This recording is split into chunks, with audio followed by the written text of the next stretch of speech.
2,47,346 మంది దళితులకు ఎస్సీలకు ఇండ్లు లేవని తేలింది. 2,47,346 కుటుంబాలకు ఇండ్లు లేవని తేలింది ఈ సర్వేలో. మరి 2014 నుంచి 2025 కేసీఆర్ దిగిపోయిన 2023 దాకా తీసుకుందాం. మరి కేసీఆర్ ఈ దళిత వర్గం కోసం, ఈ వర్గాల కోసం ఏం చేసిండు? మనం వాడుతున్న పాటలు కరెక్టేనా లేకపోతే మన కొంపలు ముంచుతున్నాయా అనేది ఒకసారి చూసుకోవాలి. ఎస్సీ ఎస్టీ సప్లాన్ 2013లోనే దామోదర్ రాజనరసింహ గారు ఉప ముఖ్యమంత్రిగా ఉన్నప్పుడు ఆయన సారథ్యంలో కమిటీ వేసి ఎస్సీ ఎస్టీ సప్లాన్ అని చెప్పి ఒక చట్టాన్ని తీసుకొచ్చారు. చారిత్రాత్మకమైనటువంటి చట్టం. ఈ చట్టం ఏంది? ఫస్ట్ ఈ చట్టం గురించి ఎక్స్ప్లెయిన్ చేయాలి మీకు. అంటే ఈ ఏడాది దళితులకు ఓ 1000 కోట్లు కేటాయించారు అనుకో, 1000 కోట్లు ఈ ఏడాది ఖచ్చితంగా ఖర్చు చేయాలి. లేదు ఇందులో ఖర్చు చేయలేదనుకో, ఇందులో ఒక 200 కోట్లు మిగిలి అనుకో, అవి వచ్చే బడ్జెట్లో కలపాలి. మళ్ళీ వీటిని ఈ దళితులకే కలపాలి. అప్పుడు 1200 కోట్ల బడ్జెట్ పెట్టాలి వాళ్ళకి. ఒకవేళ ఆడ మిస్ అయింది అనుకో, మళ్ళీ పెట్టుకుంటూ పోవాలి ముంగట. కానీ అది వేరే దానికి వాడడానికి వీల్లేదు. కానీ కేసీఆర్ ఏం చేసిండు తెలుసా? దళిత సోదరులకు చెప్తా ఉన్నా, మా ఆత్మీయ సోదరులకు, కేసీఆర్ ప్రభుత్వం ఎస్సీ ఎస్టీ సప్లాన్ను మొత్తం దెబ్బతీసింది. దీంట్లో దళితులకు దక్కాల్సినటువంటి 13,617 కోట్ల రూపాయలను వివిధ ప్రాజెక్టుల నిర్మాణాల కోసం దారి మళ్లించిండు. 13,617 కోట్ల రూపాయలను వివిధ ప్రాజెక్టుల కోసం దారి మళ్లించిండు. మరి ఇప్పుడు మనకు డబుల్ బెడ్రూమ్ ఇల్లు కావాలి, మనకు అది కావాలి, ఇది కావాలని తిరుగుతూ ఉన్నాం కదా. ఈ 13,617 కోట్ల రూపాయలు కనుక దళితుల కోసం మనం ఖర్చు పెట్టినంటే, ఇవాళ చూడండి, రేకుల షెడ్డులో మగ్గుతున్న వారు 41.3%, 8 లక్షల 4 కుటుంబాలు, 400 కుటుంబాలు. ఇక్కడ గుడిసెల్లో బతుకుతున్న వారు 6.9, 1.34 లక్షల కుటుంబాలు గుడిసెల్లో బతుకుతున్నాయి. ఇప్పటికీ ఇల్లు లేని నిరాశ్రయులు 1.12 లక్షల మంది ఉన్నారు. ఇవి సర్వే మొన్న చేసినటువంటి గవర్నమెంట్ సర్వే. ఇక్కడ బడ్జెట్ దళితులందరికీ పంచితే, కేసీఆర్ దారి మళ్లించిన డబ్బులను పంచితే తెలంగాణలోని దళిత కుటుంబాలకు, ఒక్కొక్క దళిత కుటుంబానికి దాదాపు 69,916 రూపాయలు ఇస్తాయి. ఇవి కాకుండా ఇవే 13,617 కోట్లను కనుక 2,47,346 మందికి మొత్తం ఇండ్లే లేవు. సాధారణ ఇళ్లలో బతుకుతున్న దళితులు వీళ్ళంతా. రాష్ట్ర వ్యాప్తంగా ఇల్లు లేని గుడిసెల్లో నివసిస్తున్న మొత్తం దళిత కుటుంబాలు 2,47,346. ఒకవేళ 13,000 కోట్లను ఇలా ఇండ్ల నిర్మాణం కోసం కేటాయిస్తే 13,617 కోట్లతోని 2,72,340 ఇండ్లు తయారయ్యేటి. తెలంగాణ రాష్ట్రంలో అసలు ఇల్లే లేని దళితుడు ఉండకపోతుండే. అంటే ఈ రాష్ట్రంలో ఎస్సీలకు దక్కాల్సినటువంటి నిధులను కాళేశ్వరం పేరు మీద, పాలమూరు రంగారెడ్డి పేరు మీద ఈ కార్పొరేట్ కంపెనీలకు దారాదత్తం చేసి వాటిని క్విడ్ ప్రోకో రూపంలో పార్టీ ఫండ్లుగా తీసుకున్నందుక కేసీఆర్కు పాట పాడాలి, మళ్ళీ రావాల్సిందే. ఒక్కసారి మన దళిత కుటుంబాలను నేను అడుగుతా ఉన్నా, కళాకారులను, మనొక్కరి కడుపు నిండితే సరిపోయినా మన జాతులొద్దా? తిండి గతి లేక తాటి కమ్మల కింద కురుస్తున్న వాన, పడుతున్న ఎండకు బతుకులు ఈడుస్తూ, చినిగిపోయిన బట్టలతోని బతుకులు ఈడుస్తున్న జాతుల కోసం మనం ఏమైనా చేస్తున్నామా? ఈ జాతుల కోసం మనం ఎప్పుడు పాడుకుంటాం? ఇది చట్టం ద్వారా రావాల్సినటువంటి డబ్బు. ఇది 13,617 కోట్ల రూపాయల దళితుల సొమ్మును దొరలు ఎత్తుకొని పోయిరు. బాగా ఎత్తుకపోయినావు దొర, మా బతుకులు ఆగం చేసినావు దొర అని పాడుకోవాలన్నా? ఇప్పుడు దేనికోసం పాడుకోవాలా? వీళ్ళ కోసం. ఒక్కసారి వాళ్ళ దగ్గర, వాళ్ళ పక్కన నిలబడ్డప్పుడు నీ జాతికి ఏం చేసిరో ఒక్కసారి ఆలోచన చేసుకోండి. 2,72,000 ఇండ్లు కట్టవచ్చు ఆ డబ్బుతోటి. ఇప్పటి 5 లక్షల రూపాయలతోటి, ఇప్పుడు 5 లక్షల రూపాయలు ఒక ఇంటి నిర్మాణం అనుకున్నా కానీ దాదాపు 2,72,340 ఇండ్లు కట్టొచ్చు. ఇండ్లు లేని వాళ్ళు 2,47,000 మంది ఉన్నారు. ఇంకా మిగులుతాయి. ఇంకో 1,00,000 అదనంగా ఇవ్వచ్చు. అది కాకుండా 100% శాశ్వత గృహ పరిష్కారం. అసలు దళితులకు ఇల్లే లేదనేటువంటి మాట ఉండదు.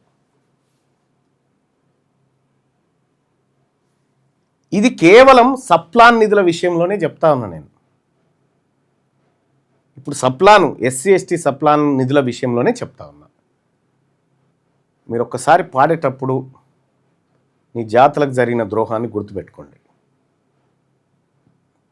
నేను ఓన్లీ ఎస్సీ కళాకారులనే చెప్తలేను, ఎస్టీ బీసీ కళాకారులకు కూడా చెప్తా ఉన్నా. ఎక్కడన్నా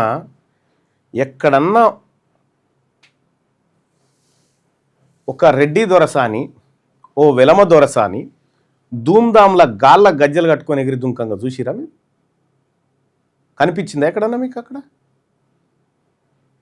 వాళ్ళేం కుర్చీలలో కూర్చొని మన తమాషాలు చూస్తుంటారు, మనమే ఎగిరి దుంకాల ముంగట. తెలంగాణ రాజ్యాధికార పార్టీ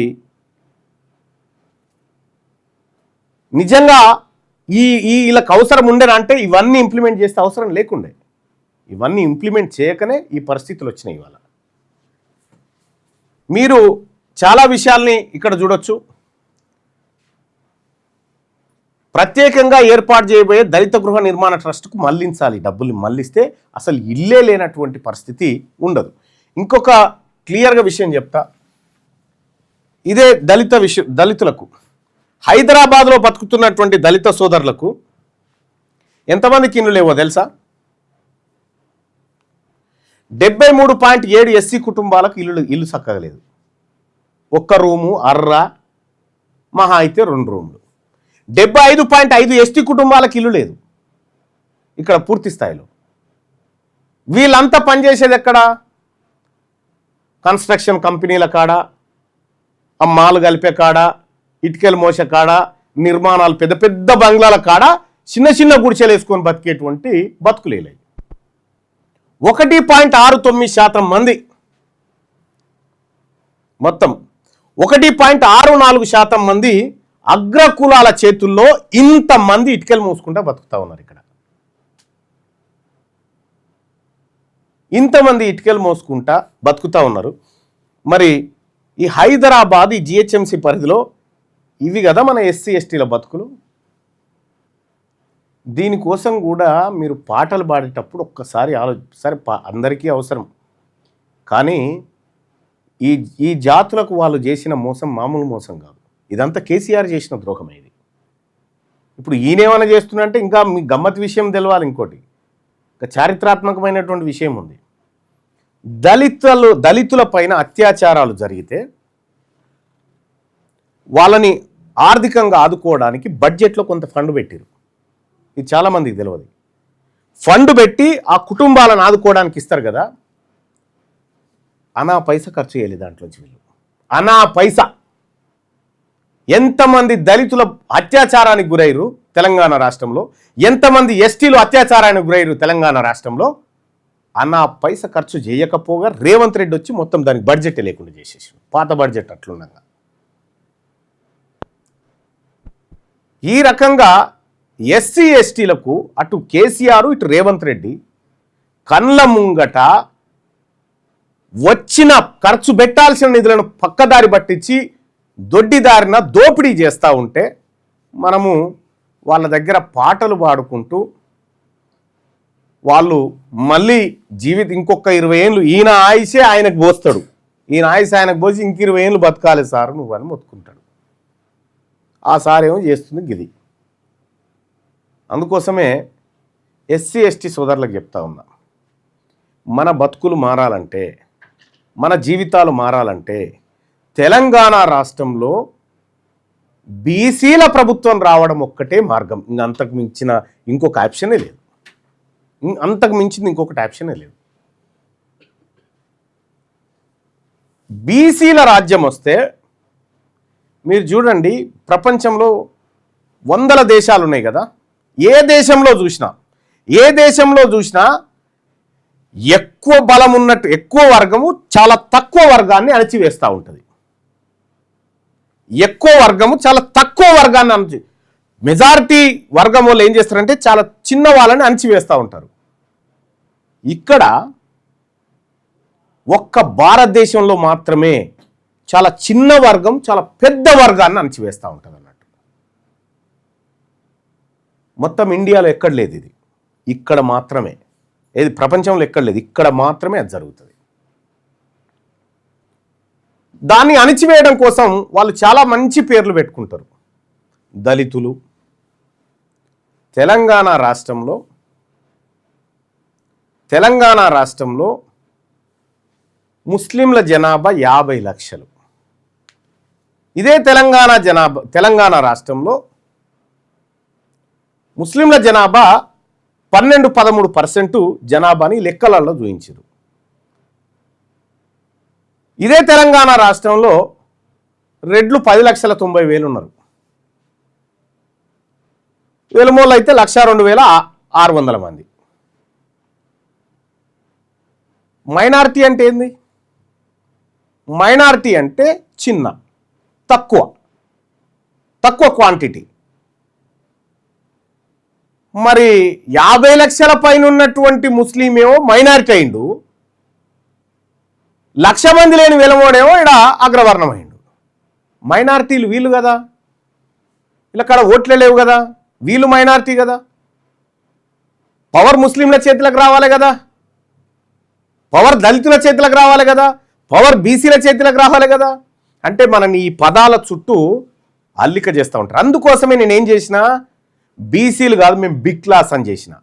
బిగ్ క్లాస్ ఇందులో దళితులు, మైనారిటీలు, ఏది ట్రైబ్స్, ఈ సూదర వర్గాలన్నింటినీ కలిపి బిగ్ క్లాస్ అని చేసిన. మేము బీసీలం అంటే బిగ్ క్లాస్ అని చేసిన. సో కాబట్టి నేను మీ అందరికీ చెప్తున్నది ఒకటే, ప్రతి విషయాన్ని నిశితంగా పరిశోధించండి. ఎస్, మనం చాలా రోజుల నుంచి వాళ్ళకి పాటలు పాడినాం, జేజేలు కొట్టినాం, జిందాబాదులు కొట్టినాం, బస్ ఎనఫ్ ఈజ్ ఎనఫ్. ఇక మన రాజ్యంలోకి అడుగు పెడదాం. మన సర్జికల్ స్ట్రైక్ 59లోకి కళాకారులందరినీ కూడా ఆహ్వానిస్తూ ఉన్నాం. పుట్టుకున్న రెడ్డి కళాకారులు వచ్చారా, మీకు నో ఎంట్రీ. ఎన్నో ఆడోడు ఉంటే ఉండొచ్చు, నో ఎంట్రీ మీకైతే లేదు క్లియర్గా. ఇక ఎలుమూలదా అంటే కళాకారుడే లేడు. వాళ్ళ లలిత కళలు వేరే, దోపిడి ఎట్లా, దొంగతనం ఎట్లా, చీటింగ్ ఎట్లా అనేది వాళ్ళ లలిత కళలు వేరే ఉంటాయి. సో కాబట్టి అటువంటి వాళ్ళకి లేదు. మన తెలంగాణ రాష్ట్రంలో ఉన్నటువంటి బిగ్ క్లాస్ ప్రజలంతా ఇవాళ తెలంగాణ రాజ్యాధికార పార్టీ నేతృత్వంలో అధికారాన్ని అందుకోబోతా ఉన్నారు. ఈ అధికారంలో మీరు కూడా భాగస్వాములు కావాలి అని చెప్పి అందరినీ కూడా ఆహ్వానిస్తా ఉన్నాం.